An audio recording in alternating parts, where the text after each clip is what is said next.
حسرت نمیبریم.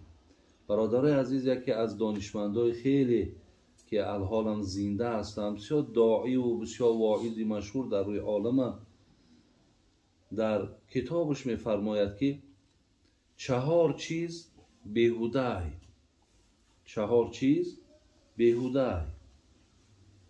در رفتی صحبت میفهمیم. یکی از اون چیزهایی که بیهوده است میگه علمی که در او عمل نباشه، این علم بیهوده. برادرای عزیز، من اگر حاضر به مبالغه میتونم 5 ساعت درباره فضیلت علم گپ زنم. علم بسیار فضیلتش بلنده، بی نهایت. آنقدر بلنده که حتی قرآن بینید، اعوذ بالله من الشیطان الرجیم، ولقد آتینا داوود و سلیمان علما و قالا الحمد لله الذی فضلنا علی کثیر من عباده المؤمنین. حضرت سلیمان با حضرت داوود الله گفت ما علم دادیم و آنها گفتند که ما به سبب علم نظر به همه بندگان روی زمین برتریم. یعنی از روی علم داشتن ما برتری داریم. حقیقتا برتری هست. الله مهربان در قرآن الذین اوتوا العلم درجات میگه. ما کسی را علم دادیم، او را مقام دادیم، او را درجه دادیم. ببینید هر کدام همین برادر عزیز دلالت به فضیلت علم میکنند. از این لحاظ با این قدر حتی ما در حدیث ها که امام غزالی در کتابش میارد میگه لموت قبیله ایسر من الموت العالم، لموت العالم ایسر من الموت القبیله. اگر یک قبیله شاید 200 خواجگی 300 خواجگی اگر از بینم روند، این بخیر است از آنی که یک عالم از بین میره. پیامبر ما گفتن که یوزن یوم القیامه مداد العلماء بدم الشهدا. وزن خون شهید در روز قیامت پیامبرمون میگه برابر وزن قلم عالمه. ببینید همین قدر درجه را الله مهربان به عالم داده است و یکی زمانی که به علمش عمل نکرد، این عزیز خدا میگه علم تو بیهوده. یعنی تو هیچ وقت از این لحاظ این بیهوده می شود وقتی ما در این عمل نکردیم. از من بگوی عالم تفسیرگوی را در علم اگر عمل نکنی نادان مفسری. شاعر میگه مفسر قرآن وقتی در علمش عمل نکرد، من میگمش یک مفسر نادان، زیرا که عملی او برای تو مهمتر. برادرای عزیز، علمی که عمل نداشته است چی بوده است؟ بیهوده بوده. 2 تقوایی که در ظاهر باشد و در باطن نباشد بیهوده. ببینید در ظاهر ما تقوا داریم، در ظاهر ما آراسته‌ای به تقوایی، لیکن در باطن همون ظاهر ما را باطن ما تصدیق نمیکنه. خیلی که الله رحمت کنه صوفی علیه را میگفت دست در صبح زبان در یاد، دل در انجام دنیوی فریاد. دستم در تسبیح الله اکبر الله اکبر، لیکن درون یه الله اکبر را تصدیق نکرده. در درون فریاد دنیاست. ببین در درون محبت ای ذکر الله نیست. ببینید ظاهرا میگه ظاهرا خود حرقه پوشی ها، باطنا خود مکر و فریبی ها. در ظاهرت میگه حرقه پوشی، در ظاهرت میبینند را لذت میبره انسان که چخیل آراسته به تقوای، چخیل آراسته به سنت های، لیکن درون مکر و فریب داره. الله رحمت کنه به صوفی علیه را و میگه این چی طاعت چی بندگی باشد، مردنت به که زندگی باشد. اگر با همین شکل تو مقصد خواهی که دنیا را سپری کنی، من بر این عالم کلام به تو میگم مردنت بهتر. بله برادرای عزیز، از این سخنان عزیزای خدا ما را باید سخت نرسد.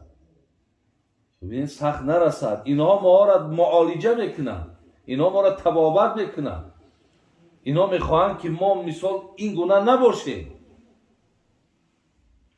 دویم تقوایی که در ظاهر هست در باطن نیست، میگه این تقوای تو بیهوده. اگر چنده که آیت ها را بین، این الله مع المتقین، خدا میگه من همراه متقیایم. این الله یحب المتقین، الله میگه متقی را دوست میدارم. یحب المتقین، الله میگه متقی را دوست میدارم، همراهش هستم. شما ببینید برای آدمای متقی چی میکنم؟ رزقش میتونم از جایی که در گمانش نیست. برای متقی هیچ کارش گره بستگی نیست، همه گره هاشو میکشم. برای متقی سیاه را از سفید فرق کردن علم شمیتمش، حکمت شمیتمش، اگر آدم متقی باشد. لیکن اگر ظاهرم ده باشد و باطنم ده نه، یه عزیز خدا میگه که این بیهوده چی معنی نداره. ببینیم برادر عزیز، سیم چیزی را که برای ما این عزیز خدا اشاره کرد، گفته است که عمری که در او عبادت نباشه همین عمر بیهوده.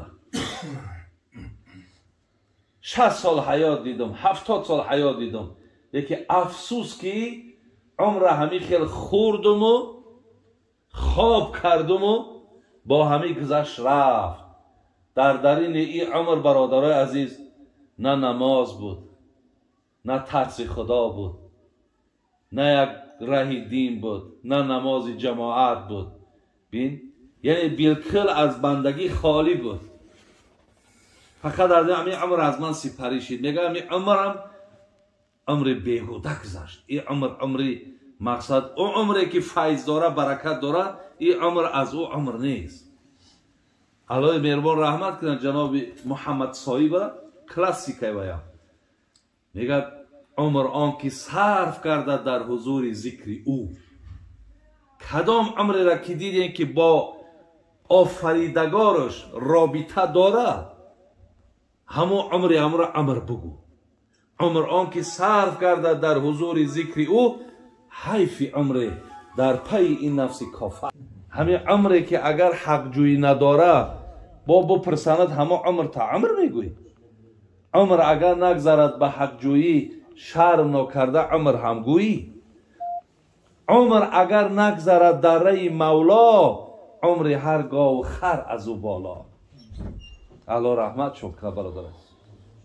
یعنی سیوم چیزی را که حضرت میگه بیهوده است، عمری که عبادت نداره، عمری که بندگی نداره، این عمر بیهوده بوده. چهارم چیزی را که این عزیز خدا برادر عزیز برای ما یعنی بگیم گوشزد کرد، مالی که اگر از او صرف و خرج برای راه خدا، برای دستگیر یگان بیچاره نیست. ببینید مال دارد لیکن سخی نیست، مال دارد لیکن هیچ وقت نفری از نانی و از آبی و از صدقه و برخوردار نیست.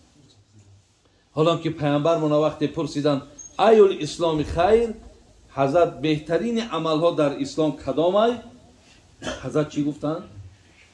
گفتن که تطعم الطعام و تقرأ السلام علی من عرفت و من لم تعرف. کسی را شناسی نشناسی سلام کن، سلامش بودی السلام علیکم و رحمت الله و برکاته. یکم بهترین عمل در اسلام.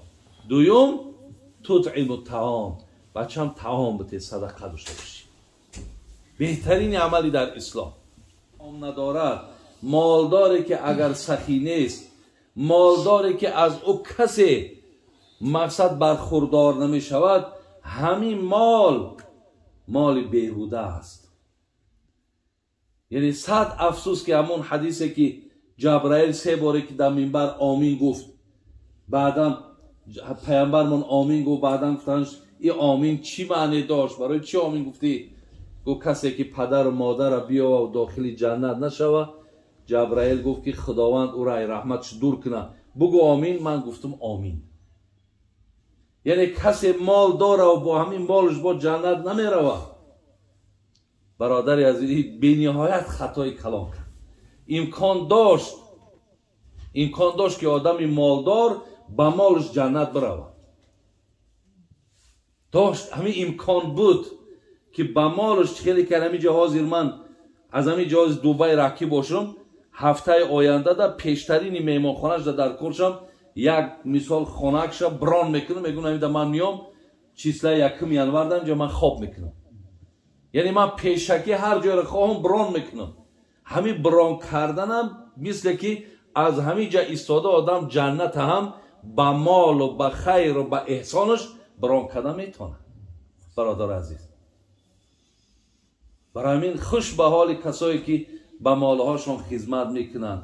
مال مقصد برای معیشت و برای معصیت صرف نمیکنن، بلکه خدا داده بین هم خدا کش استفاده میبره، هم بنده های خدا را برخوردار میکنه. در عوض الله مهربان هم ثوابش میته، هم مالش برقرار میکنه، هم گناهش میبخشه. در عوض همون مالی را که انسان صرف میکنه. برای همین برادر از 4 چیزی را که این عزیزی خدا برای ما گوشزد کردن بیهوده است ما درک کردیم. یکم علمی که عمل نداره، برادر از تقوایی که در ظاهر من هست در باطن من نیست. سیوم چی بود؟